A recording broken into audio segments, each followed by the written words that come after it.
कहानी फिर से प्रेजेंट में आती है जहां मनोज को एक कॉल आता है जो कि शीला भाभी की जो कि मन्नू का हालचाल पूछने के लिए फ़ोन किया था। तो मन्नू भी नीरू को दिखाने के लिए एकदम अच्छे से मुस्कुराते हुए बात करने लग जाते हैं, ऐसे कि वो किसी अपने करीबी से बात कर रहा हो। फिर नीरू पूछती है कि वो किससे बात कर रहा था। फिर मन्नू बताता है कि वो मेरी सेक्रेटरी है। मन्नू ये भी बताता है कि ये फ़ोन उसके पास ही रहता है और जब भी वो कोलकाता आता है तो उसे यूज़ करता है। नीरू को थोड़ा जलन होने लग जाती है तो वो कहती है कि वो उसे थोड़ा दूर ही रहे, ऐसी लड़कियां अच्छी नहीं होती। तो भी नीरू को याद आता है कि वो इतनी देर से यहाँ आया हुआ है लेकिन खाने के लिए कुछ पूछा ही नहीं। मनु अपने आप को अमीर दिखाने के लिए कहता है कि वो डाइट पर है, इसीलिए कुछ भी नहीं खाएगा। नीरू उसे बोलती है कि तुम पहली बार घर आए हो तो ऐसे जाने तो नहीं दूंगी। नीरू के जिद करने पर मनु उससे पूछता है कि आज घर में क्या बनाया है। नीरू कहती है कि आज तो खिचड़ी बनाई है, क्योंकि मेरे डाइटिशियन ने कहा है कि फ्राइडे को खिचड़ी ही खानी है।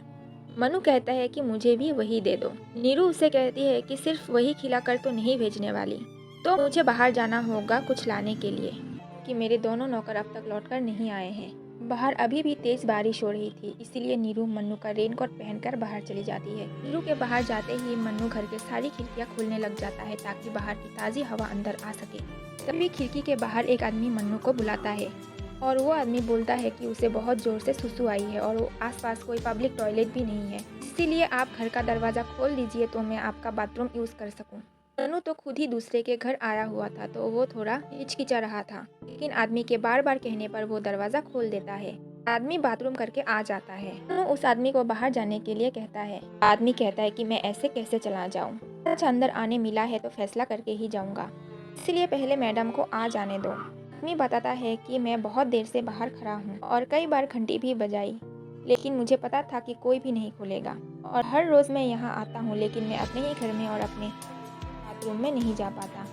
उस वक्त जो घंटी बजने की आवाज़ सुनाई दे रही थी वो यही आदमी बजा रहा था और उसकी बातों से मन्नू को ये लगता है कि ये आदमी नीरू का पति है। आदमी क्लियर करता है कि वो उसका पति नहीं बल्कि इस घर का मकान मालिक है और कहता है कि आपको ये कमरा उसने कितने में दिया। मन्नू कहता है कि ये कमरा किराए पर क्यों देंगे, जबकि उनका परिवार पहले से ही अमीर है। मकान मालिक बताता है जो फर्नीचर आप देख रहे हैं वो सब शूटिंग का सामान है और उन्होंने ये कमरा किराए पर दे रखा है, तो ये ऐसे ही फर्नीचर जमा रहता है। लेकिन नीरू ने तो मन्नू को ये बताया था कि ये सब एंटीक सामान है, लेकिन मकान मालिक तो कुछ और ही बता रहा था, कि वो काफी कंफ्यूज हो जाता है। मकान मालिक बताता है कि नीरू का पति एक नंबर का फ्रॉड है। उसने मुझे कंपनी का एक लेटर दिया था जिसमें किराए पर मकान देने के लिए लिखा था, तो मैंने मकान दे दिया, लेकिन उसकी जांच करवाई तो पता चला कि लेटर एकदम फर्जी है। पति जिस भी कंपनी में काम करता है उसमें घोटाला ही करता है, इसीलिए अभी उसके पास कोई नौकरी नहीं है और वो अब शराब पीकर बाहर भटकता रहता है और पति पत्नी दोनों ही कर्जे में डूबे हुए हैं। नीरू ने जितना कुछ भी मन्नू को बताया था वो सब झूठ बताया था। वो बिल्कुल भी अमीर नहीं थी, बल्कि खाना खाने के भी लाले पड़े थे। कर्ज के चक्कर में घर में ही छुपकर रहती थी। नीरू ने 10 महीने से घर का किराया नहीं दिया और मकान मालिक रोज घर का चक्कर काटता था और घंटी बजाता था। ये सब सुनकर मन्नू को बुरा लगता है, इसीलिए वो खुद ही किराया चुकता करने की बात कहता है। मन्नू को सुबह कुछ दोस्तों से पैसे मिले थे तो वही मन्नू मकान मालिक को दे देता है, लेकिन उसके पास इतने ही पैसे थे कि वो बस 3 महीने का किराया दे पाए और मकान मालिक इतने पैसे लेकर थोड़ा शांत हो गया। फ्लैशबैक में हम देखते हैं कि नीरू मन्नू को कहती है कि ये शादी वो सिक्योरिटी के लिए कर रही है। फिर मन्नू उससे पूछता है कि मतलब तुम इस शादी से खुश नहीं हो। नीरू कहती है कि तुम अगर यही सुनना चाहोगे तो, कि मैं खुश नहीं हूँ, तो जब कभी दोबारा मिलेंगे तो मैं ऐसा बना बना कर बोलूँगी और एक्टिंग करूँगी कि तुम्हें पता भी नहीं चलेगा कि मैं खुश नहीं हूँ। फिर हम प्रेजेंट में देखते हैं मनु अब उस दरवाजे को खोल कर देखता है जहाँ से नीरू चाय बनाकर और मोमबत्ती जलाकर लाई थी। वहाँ पर मन्नू पाता है कि उस एक कमरे में ही सब कुछ था। कमरा पूरा सीलन से भरा हुआ था, हर जगह मकड़ी के जाले लगे हुए थे। कीड़े मकोड़ों ने कब्जा कर रखा था। वहीं पर लेटने की जगह, टॉयलेट, सब कुछ था। नीरू बद से बदतर हालातों में रह रही थी और शादी के पहले जो भी उसने सोचकर शादी कर ली थी उसका उल्टा ही सब नजर आ रहा था। मनु सोचता है कि वो उसके सामने कुछ भी नहीं कहेगा, ऐसे बर्ताव करेगा जैसे उसे कुछ भी नहीं पता, क्योंकि ये सब बोलकर वो नीरू को शर्मिंदा नहीं करना चाहता था।